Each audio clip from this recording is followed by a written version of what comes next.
Just before the episode gets underway, I want to take the chance to ask you to support Reimagining Cyber by following or subscribing to the podcast. Also, if you can, why not leave us a rating and a review? It really helps other cybersecurity-minded folk find us. So follow, subscribe, rate and review. Now on with the show. Welcome everyone to another episode of Reimagining Cyber. I'm Rob Aragao and excited about this episode. Longtime listeners may remember back in late 2020, when we started our podcast, our first episode was called Cyber Resilience, So Much More Than Cybersecurity. In fact, this theme was the driving factor behind the launch of Reimagining Cyber, the idea that we should be approaching cybersecurity in a completely different way. With me to talk about this is Jerod Brennen. Jerod has over 20 years of experience in the cybersecurity industry, and he is currently keeping multiple plates spinning with his work as a virtual CISO, executive advisor, and cybersecurity career coach. And that's not all. Jerod is not just a tech guy, but also a writer and indie filmmaker. Jerod, I just want to briefly touch upon your filmmaking and storytelling past experience. I think that's just a critical component to, kind of everything you're all about in the conversations you and I have had offline. You obviously are very well versed in cybersecurity. You've built out cybersecurity programs, and specifically at Abercrombie Fitch is one of the bigger retailers here, specifically, of course, in the US, but also globally. And, just kind of what was it behind the scenes in the background that helped you kind of launch into the job, and just where did you get through this as it connects back to that filmmaking, storytelling kind of elements of this experience you've taken forth in cybersecurity? Yeah, no, it's twofold. One, we talk so much about the tech, Rob, that we lose sight of kind of why we're doing any of this in the first place. And also, the stories, they help people understand why this stuff matters to them. They understand that they're not alone, that they're not the first folks to face this challenge. So that aspect of the storytelling and the filmmaking carried a lot of weight, but also working with the indie community, which, here in Columbus, Ohio, we've got hundreds of people at any given time working on productions from no budget to small feature. And when you're putting together a production, you're wearing a lot of hats, you're moving quickly, you have to step up and lead, and you have to lead with passion, because if somebody's not getting paid, especially on a no budget, low budget production, the question of why do I need to be here doing this is top of mind for a lot of folks. And when I interviewed at Abercrombie, I was answering all the technical questions correctly, but Jake, my hiring manager, knew what I was getting into. And so he asked me about the work I did in filmmaking, and I let down all my defenses, right? You take off the mask and I'm like, this is me. And I was pretty, I don't know what the word is for it. That passion really showed.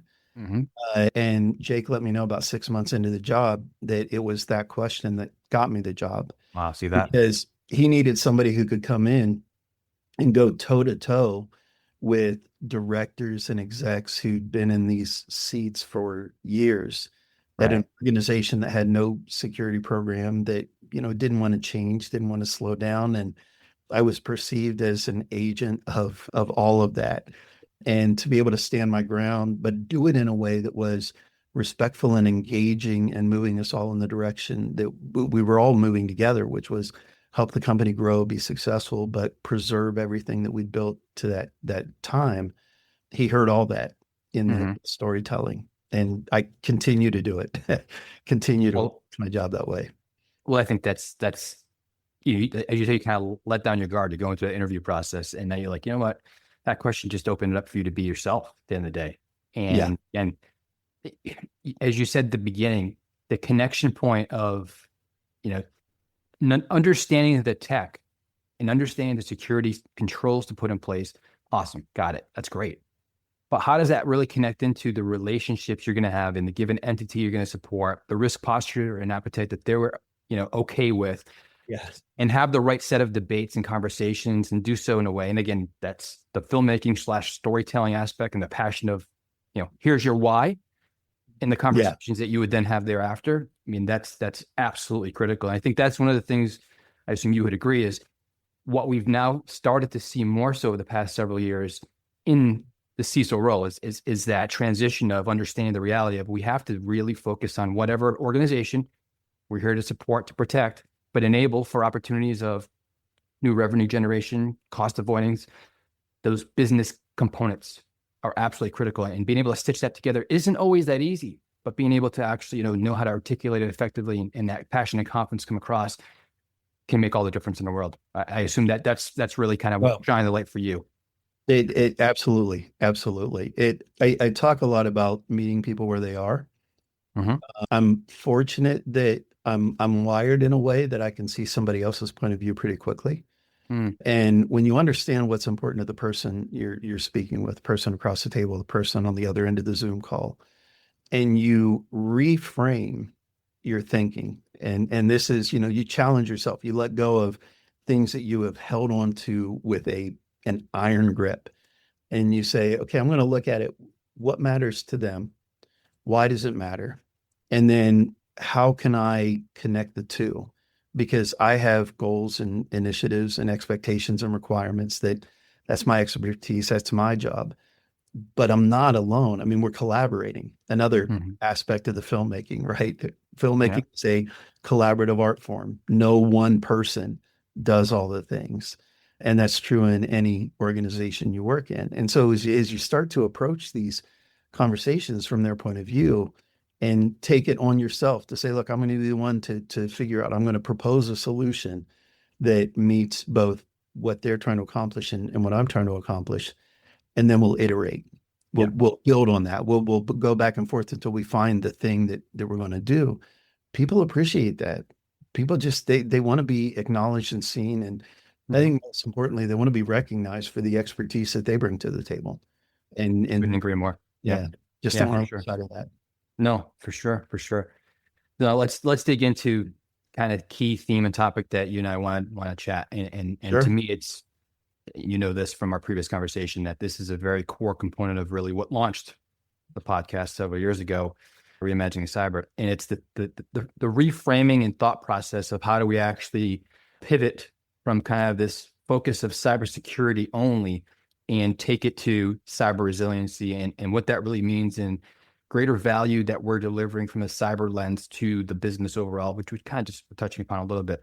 But from your perspective, right, how do you, I would say, start with the definition of cyber resilience, but also then connect the dots on the real key differentiators it has versus traditional cybersecurity? Yeah. And this hits really close to home for me for a couple of reasons. One, I'm a tinkerer. I love, even with all the gray, let me be hands to keyboard, let me nerd out, let me dig into solving a problem. And that tactical day-to-day is, as much as I enjoy it and as rewarding as it is, I need to elevate to this true idea of what does it mean to be strategic. And we use that word a lot, and we don't always accept that it means I'm going to commit to this, I'm going to let that go. I want to make decisions now that I might butt heads with folks. It might not make sense to everybody around the table.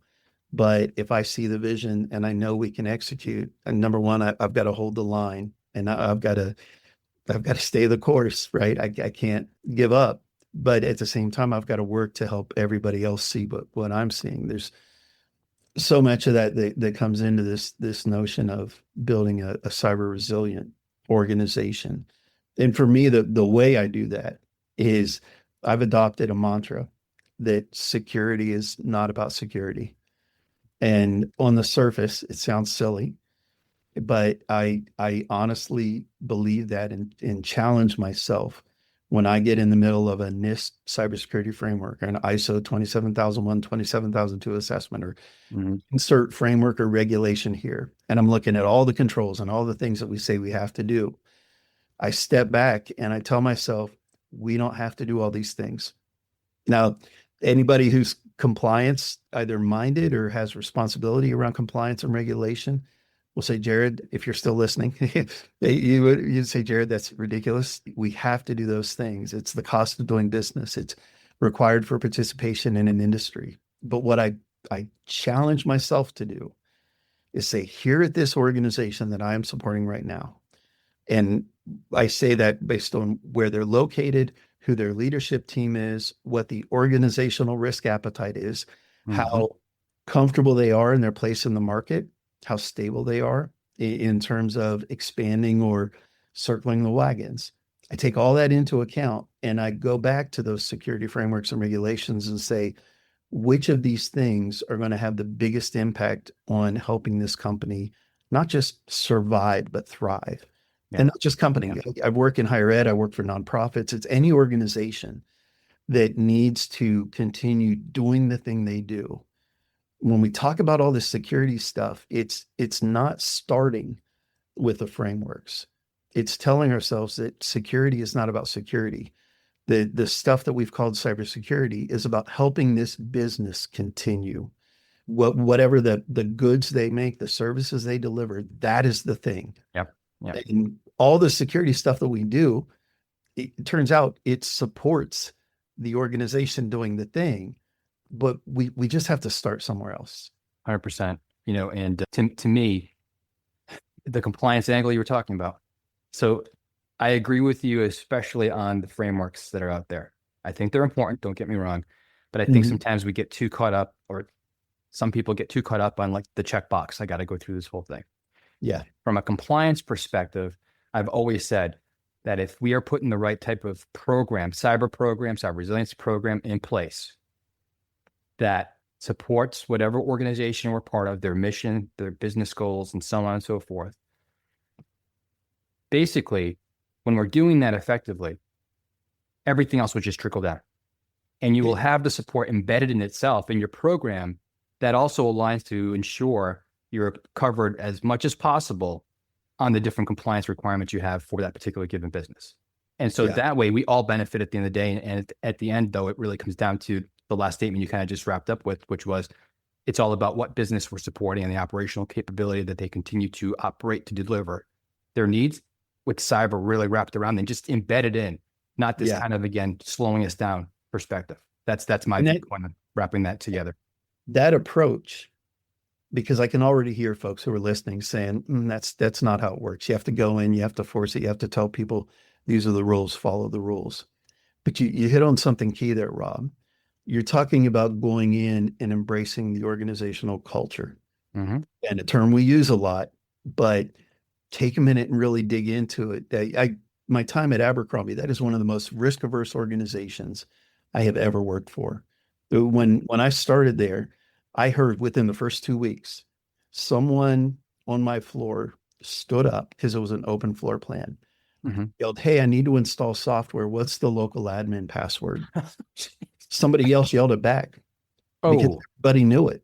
200 people in IT and everybody knew it. And one of the first changes we made, but that's neither here nor there, but it was an organization that was moving quickly and just trusting that everything was going to work out. And it was very different I came from a public utility that was very, Abercrombie, I used the term risk averse. They were risk accepting, risk embracing. Definitely. Public utilities, when we're talking about national security, we're talking about loss of life scenarios, especially in extreme weather environments, because of electricity. It was very different, very conservative in terms of risk. But when we're talking about going in and doing any of the security stuff, if you really take a minute to understand who these people are that you're sitting side by side with, how important is it to the leadership of the organization? How important is it to your customer base that these things are taken care of? And when I need to introduce a security thing, how's it going to be received? All of these answers lie in culture. And if your approach to the security thing starts with that culture, you're not forcing anybody to do anything. You're meeting them where they are. And then they're like, oh, I get it. Yeah, this makes sense. Why has nobody ever explained it like this to me before? It's because it's been so locked in to, we have to hit this score against this framework. Right. Because arbitrarily somebody said we have to do the thing. Yeah. So embracing culture it does yield those compliance results exactly the way you said. I see that. That's the clients that I'm supporting right now is a fractional CISO. That's exactly how we do it. We start with understanding who they are and what's important to them as an organization. And the security stuff we introduce is consistently embraced because it's not overbearing. It's not ivory tower. Yeah. Yeah. No, for sure. For sure. I think it would be really great for the audience to hear kind of what does good look like. So maybe is there an example of an organization? Don't need to share the name, but Yeah. Yeah. what does that look like from just a top level kind of example?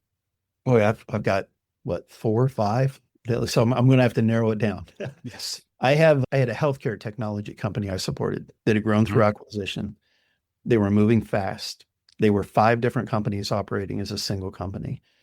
We had requirements here in the US for protecting healthcare data in alignment with HIPAA. They were being targeted not just because of the data they had, but because of the technology they had in the environment. And as we were building this program out, we started with the recognition that we first had to look at these 5 different company cultures that were still trying to come together. And it meant prioritizing certain controls over others as they were centralizing on a single cloud provider, which I think when I joined, they had 4 or 5 different cloud environments. It was wild. Colo, they had everything scattered, and they were forcing the technical folks to bring everything together. We had things that we wanted to do from a security perspective in that environment, but we respected and acknowledged that they weren't ready for it.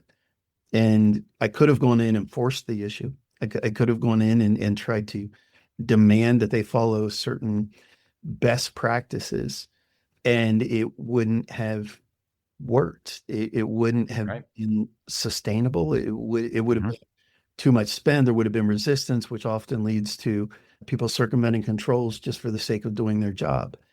So, we took a different approach where we implemented certain things incrementally. We focused on some other areas that also needed addressed. And so in that example, we were building that cyber resilient organization by adjusting roadmap to align with culture, not just budget and resources, but culture. And then at the same time, we knew from a financial perspective that the organization was competing against similar organizations who had similar services, similar products. And so we had a conversation with the CEO and said, you know what? We're already doing SOC 2 Type 2. They had that in place, that process, before I started supporting them. And we said, if we were to look at high trust, and I've got to get the acronyms right. Is it R1 or E1? The basic, maybe E1 essentials, that the bare minimum of, are you doing due diligence according to this particular standard framework authority? And I say we, it was me, the information security officer, a couple other members of the security function, said, we think we can achieve this basic level of certification, which we can then put the logo on the website and demonstrate to our clients that we take security and privacy seriously. And if we do that internal to security, we're going to help the marketing team have better language around how to protect how to attract customers. We're going to enable the sales team to go out and win deals. We're going to encourage customer retention, because if they're looking at A and B and they look very similar in terms of offerings, but this one has a pretty compelling security and privacy story. And the CEO, we didn't have to work hard to convince the entire executive leadership team that was worth a spend. And we did it in short order because we'd already done some of the due diligence. It turned out we just had a couple of additional controls. So as also, when we're talking about cyber resilience, if you can look at in the weeds, working with culture to build out controls and, crawl, walk, run to where we're able to meet what we know we should have as security professionals to protect the organization from attack. But at the same time, we're looking at, how do we support the financial health of the organization? How do we support the brand? And you'll hear people say that we need to be business enablers, right? I hear that all the time. Security is a business enabler. I say it. That's how you do it. That's an example. Exactly. That's how you make it real. Exactly. So that's one example. And again, I could go on for hours. No, that's a great example. Because I love the fact that exactly what you just did, which is you tied it back in to how we actually present an example of truly being a business enabler. Because you're right. I hear way too often, just the term thrown out there, a business enabler. Cyber can be a business enabler to do these things. Well, okay, great, but how? And so your example was, hey, listen, we're already doing the majority of these things. There's a couple more things that we just need to do. And if we do them, by the way, this is how you can actually leverage them in your business as a competitive and value differentiator, right? Yeah. It's to support what you just said, the branding back to marketing, back to sales, more revenue, right? And pulling from the competition. Would you like to do that? Well, of course, the answer was yes. Perfect. Yeah. Perfect. Easy to tell. Yeah. Awesome. Absolutely. So I want to kind of close this off here with having you share with the audience what you view as really the key, pillars of cyber resiliency frameworks an organization should have, just kind of what's that focus, just lay it out in its most simplest fashion that they can interpret and start considering back for themselves and what they could do within the organizations that they support. Sure. So for context, I worked with LinkedIn Learning. I've been working with them for a number of years. Alyssa, if you're learning, I absolutely love working with you. You're fantastic. I've built a lot of courses out there. And one of the courses I built is around what we call security testing. And I took a moment at the front of that course to explain what a cybersecurity practitioner should do, like how you go about building cybersecurity. And it all starts with Stephen Covey, Seek to Understand. You go through and do a series of assessments. The recommended order that I follow is you do a controls assessment to understand what the organization has in place. And then you do a risk assessment where you take that control information and take threat information and understand what are we trying to protect? Why are we doing any of this security in the first place? Then you take what you've learned, you do a compliance assessment because compliance is also a risk. It's a different kind of risk or financial. And then you do vulnerability assessments where you get into technical weeds, and then you do a penetration test to validate the technical controls. All of that in order is a framework that you could follow to implement a cybersecurity program. But when we're talking cyber resilience, you just step back a bit and add two things to the front of that. First thing you do is business process modeling. And I'm using that term because I know it resonates in different industries, but it's really just shoulder surfing. How does your organization do what they do? How do they make the thing? How do they deliver the service? And in a technical field that tends to attract introverts, of which I'm one, it is challenging to get out from behind our virtual desk and just go talk to people. Tell me how you do your job. But that's the first thing that any cyber professional who's focused on resilience should do.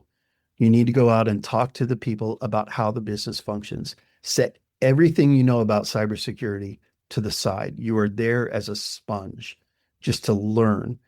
The second thing you should do is pull up the annual report, or if you're publicly traded, the most recent 10K, and go through the risk section, because here we're getting out of cyber risk and we're looking at enterprise risk, and we're looking at all of the things that leadership is reporting to anybody who's got a stake in the company to say, these are the material risks that could disrupt our business. Some of it is supply chain issues. Some of it is government regulation. Some of it is competitors coming to market. And initially, a cybersecurity professional will say, well, I can't control any of that. It's not about controlling it. It's about contributing your knowledge of cybersecurity to enabling that. Because can you support supply chain risk? Yeah, absolutely. You look at any framework or standard, and we've got all these supply chain risk things we should do. Can you support go to market? Like that example I just shared, Rob, about the client you went with High Trust did exactly that. So by pretending you're not a cybersecurity professional and just looking at the company through how do we do what we do, and then what are the big ticket risks, the big enterprise items that we need to track, then you can come back into the assessment life cycle, and the perspective you have then at that point is so much more valuable and useful and applicable. And if this is all brand new to you, COSO, the Committee of Sponsoring Organizations, right, that SOX, all those people, they've got on their website, I think like 20 or 30 resources around enterprise risk management to help fill in the gaps that you may not have learned in your career to this point to understand how to interpret those questions, or how to ask, or how to tie what we're seeing into more current advances in technology, like the adoption of cloud computing, the adoption of generative AI. Mm-hmm. And so it's really, I don't think it's out of left field. I don't think it's cutting edge, but I do think that it's letting go of the things that we take pride in and that we have built our entire careers on. I'm a cybersecurity expert. Yeah, let that go for a minute and just listen and learn. And if you're doing it through that lens, it all locks in. It's been amazing to me since I've adopted that thinking, how easy it is to help organizations protect themselves as we're doing this cybersecurity thing, or cyber resilience. I think the parallel you just drew between cybersecurity, really cyber resilience, to enterprise risk management is so critical. And for quite some time, I've heard there's not really this key connection point to enterprise risk management with cyber, or cyber risk that we want to talk about. It just doesn't exist. It absolutely exists. But the point is if you're not looking at it from the lens that you just discussed of the business you're a part of, going through and realizing what the kind of core principles are for what they're trying to accomplish, the annual report, the 10K, look at the risk section, as you mentioned, look back to see what the key initiatives are for the 3 to 4, 5-year outlook and how you could participate in supporting that. What it then does is it draws the right level of verbiage that you as an individual need to be using in your conversations within your organization to connect the dots. And the other principle I wanted to bring back to cyber resilience is, for me, what I saw is the connection point of executive leadership, even board members actually started kind of clicking for them, the understanding of what cyber can actually be to support them. When we started tying it back into being cyber resilience. Why? Because they understand enterprise resilience and operational resiliency. And so as long as you're kind of working, again, the verbiage and context within that same way of thinking and applying the cyber lens to it, for them, it just clicks. So your conversations and what you're trying to come across with the value, and many times the asks when you're having those opportunities to engage with them, are much more succinct. So I think, again, this is the maturation, if you will, of what we've been seeing. And I really appreciate you coming on and doing several things. One is shining light back on the topic, because it's critical.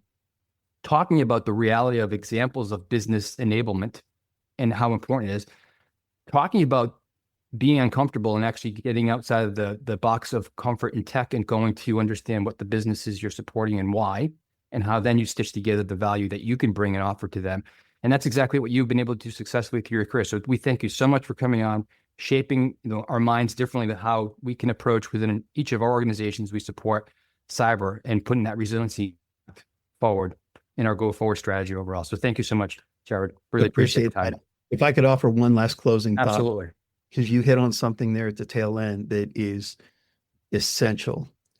The C-suite and the board, we can't let them off the hook, because as long as they continue to treat cyber as a carve-out and they don't understand or accept the permeation of what cybersecurity professionals do in every aspect of that enterprise risk management program, they can be holding back the ability for the cybersecurity teams to really truly enable the business. So while we're doing the work from the cyber area, right, the teams, the groups, in the weeds, there's also an expectation for boards and C-suite members to understand, if you are still considering cyber to be an IT function, you are woefully behind. And it's okay for you to be uncomfortable too, and say, let's take a different approach. So I really appreciate the chance to talk through this, Rob. It's so important, and I'd love to see more people just embrace it. Yeah, I am right there with you, and thanks for putting the exclamation point on it, for sure. Great episode. Really appreciate it. And again, thanks for coming on. Great. Thank you. Hello, producer Ben here, and as Rob mentioned at the start of this episode, the Reimagining Cyber project was inspired by the idea of cyber resilience being so much more than cybersecurity. So, as you'd expect, there are quite a few episodes on this theme for you to catch up on. For example, episode 115, called Cyber Resilience: Are Your Strategies Fit for Purpose? It featured Bindu Sundaresan, Director of Cybersecurity Solutions at Level Blue. Make sure that your incident response tabletop scenarios are reflecting how your business has changed, right? So one of the things that I often discuss is there is no point in us just rehearsing the same thing that we've rehearsed every 6 months and sort of having this feel-good moment, right? Let's see how we can make you fail that tabletop so that when real situations occur, you're better prepared, right? So don't sort of, go into this sort of false aspect of saying, okay, I'm just going to run through these scenarios and go through this with the same audience that knows this.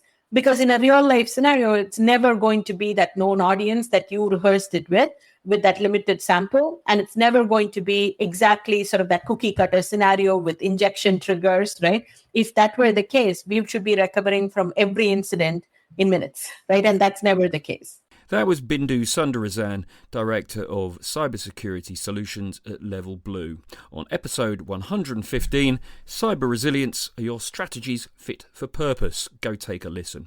Thanks for joining us here on Reimagining Cyber. We'll be back next Wednesday with our other expert host, Tyler Moffat, who'll be giving his take on one of the latest big incidents in the cybersecurity world. Goodbye.